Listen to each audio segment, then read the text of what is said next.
இன்றைக்கி ஒரு குட்டி விளாக் பார்க்கலாமா?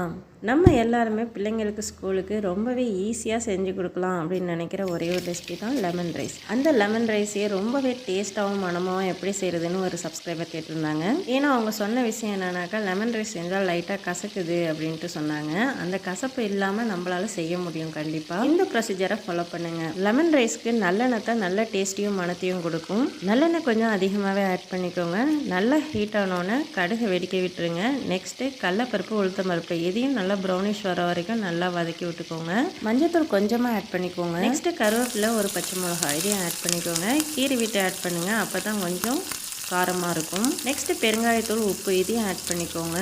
இந்த மாதிரி நம்ம ஸ்கூல்ஸ்க்கு செஞ்சு கொடுத்தாக்கா பிள்ளைங்க வேணான்னு சொல்ல மாட்டாங்க, கசக்குதுன்னு சொல்ல மாட்டாங்க. அந்த அளவுக்கு டேஸ்ட்டாகவும் மனமாகவும் இருக்கும். கண்டிப்பாக ட்ரை பண்ணி பாருங்கள். இப்போ நம்ம ரெடி பண்ணி வச்சுருக்க ரைஸை இதில் ஆட் பண்ணிக்கலாம். ரைஸை ஆட் பண்ணிவிட்டு நம்ம லெமன் ஜூஸ் ஆட் பண்ணணும். ஏன்னா அப்போ தான் கசப்புத்தன்மை இல்லாமல் இருக்கும். லெமனோட ஃபுல் ஹெல்த்தும் நமக்கு அப்படியே கிடைக்கும். நெக்ஸ்ட்டு கொஞ்சமாக தண்ணி ஆட் பண்ணி அப்படியே மூடி வச்சுருங்க. ஒரு 5 மினிட்ஸ் அப்படியே தம்மில் இருக்கட்டும். அப்புறமா கொஞ்சம் கிண்டி விடுங்க.